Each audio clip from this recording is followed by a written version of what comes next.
Kozhikode medical കോളേജിൽ ആ സഹോദരിക്ക് ജോലി കൊടുത്ത വാക്ക് പാലിച്ചുകൊണ്ട് ഇടതുപക്ഷത്തിന്റെ തെറ്റുകളെ തിരുത്തുക എന്നത് തങ്ങളുടെ നിയോഗമാണെന്ന് പ്രഖ്യാപിച്ചുകൊണ്ട് കേരളത്തിൽ UDF ഗവൺമെന്റ് അതിന്റെ ഭരണത്തിന് തുടക്കം കുറിക്കണം, തിരുത്താൻ, മുന്നോട്ട് നയിക്കാൻ, പോയ കാലത്തിന്റെ തെറ്റുകളെ തിരുത്തി എഴുതാനുക കേരളത്തിൽ ഒരു ഗവൺമെന്റ് അധികാരത്തിൽ വന്നിരിക്കുന്നു എന്ന ഒരു സന്ദേശം നമ്മൾ നൽകുകയാണ്. നമുക്ക് ഓർമ്മയുണ്ട് തിരുവനന്തപുരത്തെ മെഡിക്കൽ കോളേജ്, ആ മെഡിക്കൽ കോളേജിൽ നിന്ന് പുറത്തു വന്ന ഒരു വോയിസ് നോട്ടീസ്. ഞാനിവിടെ തറയിൽ കിടക്ക്, ഒരു പട്ടിയും ഇവിടെ എന്നെ തിരിഞ്ഞു നോക്കുന്നില്ല, ഒരു പുടുത്ത പട്ടിയുടെ വില പോലും ഇവിടെ എനിക്ക് ആരും നൽകുന്നില്ല.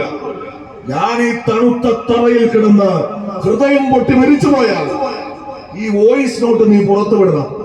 അയക്കുന്നത് വേണു എന്നൊരു പാവപ്പെട്ട മനുഷ്യനാണ്, മറുഭാഗത്തുള്ളത് വേണുവിന്റെ കൂട്ടുകാരനാണ്. ആ വോയിസ് നോട്ട് അയച്ചതിന്റെ പിറ്റേ ദിവസം ലോകോത്തരമെന്ന് നമ്പർ 1 എന്ന് കേരളത്തിന്റെ ആരോഗ്യ മേഖലയെ കുറിച്ച് അന്നത്തെ LDF ഗവൺമെന്റ് കോടികൾ ചെലവാക്കി PR വർക്ക് നടത്തിക്കൊണ്ടിരിക്കുന്ന ഈ കേരളത്തിൽ ഇവർ അധികാരം കൈയാളുന്ന സെക്രട്ടേറിയറ്റിന്റെ മുഖ്യമന്ത്രിയുടെ ക്ലിഫ് ഹൗസിന്റെ വെളിപ്പാടുകളെ തിരുവനന്തപുരത്തെ മെഡിക്കൽ കോളേജിൽ ആ രോഗി വേണു ഹൃദയം പൊട്ടി മരിച്ചു. ആ കുടുംബം അനാഥമായി.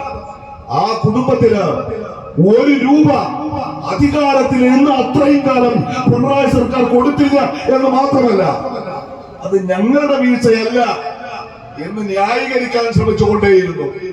വേണുവിന്റെ കുടുംബത്തിന് 5 ലക്ഷം രൂപ നഷ്ടപരിഹാരം കൊടുത്തുകൊണ്ട് ഇവിടുത്തെ സിസ്റ്റം ആ കുടുംബത്തോട് ചെയ്ത തെറ്റുതിരുത്തിയ ഗവൺമെന്റിന്റെ പേര് ഐക്യജനാധിപത്യ മുന്നണിയുടെ ഗവൺമെന്റ്.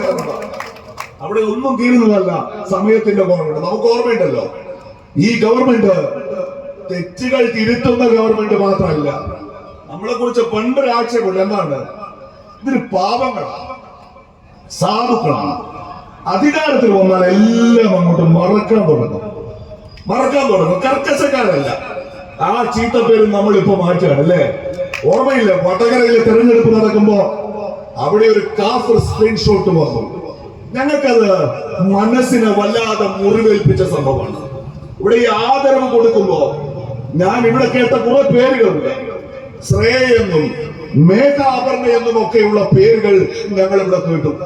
ലീഗിന്റെ വേദിയിൽ, ലീഗിന്റെ പ്രവർത്തനത്തിൽ ഇത് ആദ്യത്തെ അനുഭവമല്ല.